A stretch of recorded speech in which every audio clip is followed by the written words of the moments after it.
मां काली से जीवंत संपर्क। रामकृष्ण भी अपने अग्रज के पास आकर रहने लगे। बैठे बैठे काली की प्रतिमा को निहारते रहते।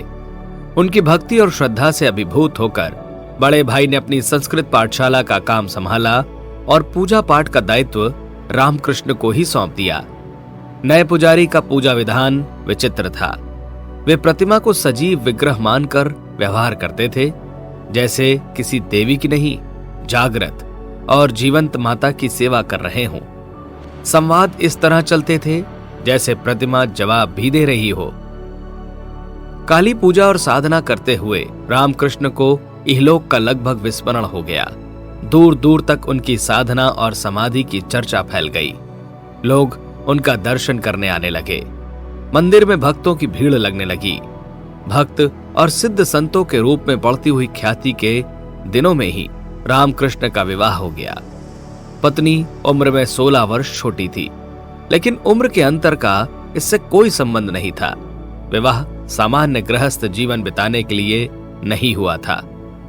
आगे बढ़कर रामकृष्ण के आसपास शिष्य और साधकों का एक बड़ा समुदाय इकट्ठा हुआ।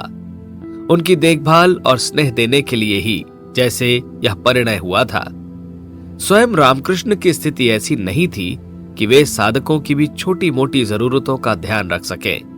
प्रारंभिक दिनों में ही उनकी भाव समाधि लग जाया करती थी। भाव समाधि की अवस्था में उनका शरीर पूर्ण तरह बेसुध हो जाता। कोई हलचल नहीं होती। देखने वालों को स्थिति का भान न हो तो वह भाव समाधि की अवस्था में रामकृष्ण के शरीर को मृत काया ही समझ बैठे।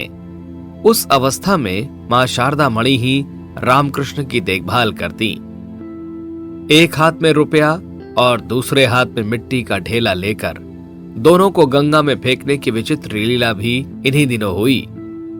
रानी रासमणि ने उन्हें अपना गुरु चुनना चाहा। चुनने से पहले परीक्षा की। उनके सामने कामिनी और कांचन के आकर्षण प्रस्तुत किए। जिन सुंदरियों को उन्हें लुभाने भेजा था, उन्हें रामकृष्ण ने पिता की तरह स्नेह भरी दृष्टि से देखा। वे सुंदरियां क्षमा करे ठाकुर कहती हुई रानी के पास आ गईं। एक अवसर पर रानी ने उनके मार्ग में स्वर्ण मुद्रा बिखेर दी और साथ चलने लगी। ठाकुर उन मुद्राओं को देखा अनदेखा कर आगे बढ़ गए। रानी ने उधर संकेत भी किया, लेकिन ठाकुर यह कहते हुए आगे बढ़ गए कि वह भी मां का प्रसाद है, मिट्टी की तरह ही जमीन पर पड़ा है। एक अन्य अवसर पर कपड़ों में छुपाकर स्वर्ण मुद्रा दी गई। वस्त्र छूते ही रामकृष्ण तिलमिला से गए, जैसे दहकता हुआ लोहा पकड़ लिया हो। आगे उनकी किसी ने परीक्षा नहीं ली और रानी ने उन्हें अपना गुरु स्वीकार कर लिया। विभिन्न साधना परंपराओं का अभ्यास और उनके शिखर तक पहुंचना रामकृष्ण देव का अनूठा प्रयोग था।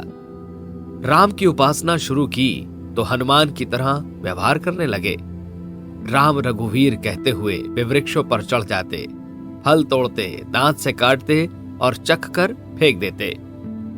प्राणी मात्र में और कण कण में राम के दर्शन की अवस्था में पहुंच जाने के बाद साधना को विराम दिया। एक बार सखी भाव से श्री कृष्ण की आराधना करने लगे। इस भाव से साधना करने वाले साधक अपने आप को श्री कृष्ण की सहेलियां, गोपियां मानते हैं और स्त्रियों की तरह ही रहते हैं। रामकृष्ण भी उसी तरह साधना करने लगे। सखी रूप धारण करने के लिए उन्होंने केश रखवाए, वेणी गूंथने लगे, नाक में बेसर, आंखों में अंजन, माथे पर सिंदूर, बिंदी और होठों पर लाली लगाने लगे। साधना की प्रगाढ़ अवस्था में वे पुकारने लगते, कहां है ललिता, कहां है विशाखा, मुझ पर दया करो, मैं अति दीनहीन हूं। तुम्हारी दया के बिना मैं राधिका जी का दर्शन नहीं कर सकूंगी और राधिका जी के बिना कृष्ण तक नहीं पहुंच पाऊंगी। सखी संप्रदाय की साधना करते हुए रामकृष्ण देव के शरीर में स्त्रियोचित परिवर्तन होने लगे थे। उनकी आवाज मधुर और कोमल होने लगी। आवाज सुनकर उन्हें कोई भी पहचान नहीं सकता था। कुछ दिन बाद उनकी चाल भी बदल गई।